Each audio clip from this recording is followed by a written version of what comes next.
A disabled girl from the countryside entered the city for the first time. She finally found a job serving drinks, but because she was missing both arms, she was often bullied by thugs. One day as she fled a private room in panic, she accidentally ran into a CEO who had just been drugged. The CEO saw she had no arms and felt sorry for her. In a rage, he drove all the thugs away, but just as he was about to check on her, the drug in his system suddenly kicked in. Confused and delirious, he mistook the girl as his cure and pushed her into the room. 3 minutes later, he threw a bank card on the table, kindly advising her to find a better job. The girl's eyes turned red as she shook her head, crying that she hadn't done anything shameful and would never accept his charity. She stumbled out the door and tripped over the carpet without noticing. That exact moment, the CEO's grandmother walked in and saw everything. She rushed forward to help the girl up. After hearing what happened, her face darkened. Without a word, she grabbed her grandson's ear and scolded him in front of everyone to take responsibility, then declared they'd go get a marriage license immediately. The girl was stunned. She knew the grandma meant well, but she still lowered her head and refused. She was born with a disability and didn't want to burden anyone, but the grandma just felt more heartache. She pulled out a check on the spot, offering $100 million as a bride price, only asking if the girl was willing to marry into the family. The girl was frozen. All she could think about was her father lying in the hospital bed, the $200,000 for surgery weighing heavily on her. In the end, she bit her lip and agreed, but only accepted the $200,000. She said she wasn't marrying for money. The CEO sneered coldly, certain she was just a greedy gold digger. Even so, under his grandmother's pressure, he married her. But at the moment they got the certificate, he told her they'd be getting divorced in a week. What he didn't expect was that the kind-hearted girl returned to the hotel the next day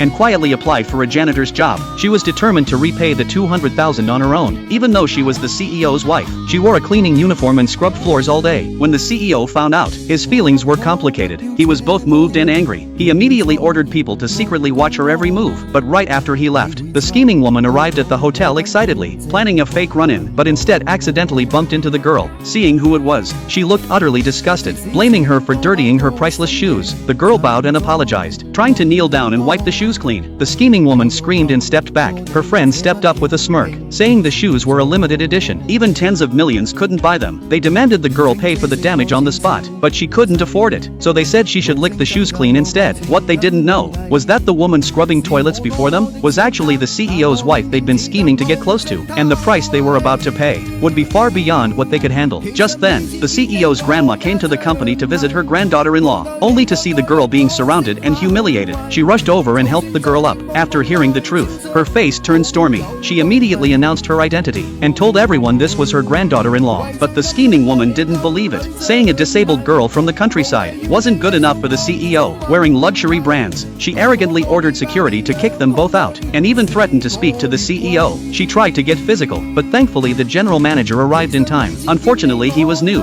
and didn't recognize the CEO's grandmother. Seeing how expensive the scheming woman looked and how cheap the girl's uniform was, he assumed the scheming woman was the real wife. Trying to please her, he ordered security to stop the grandmother and the girl. Others even slapped the girl's face repeatedly, mocking and insulting her openly. The grandma was shaking with rage, and the next second, she suddenly clutched her chest and collapsed. But no one around moved. Not a single person offered help. Meanwhile, the assistant burst into the CEO's office out of breath and told him the whole truth.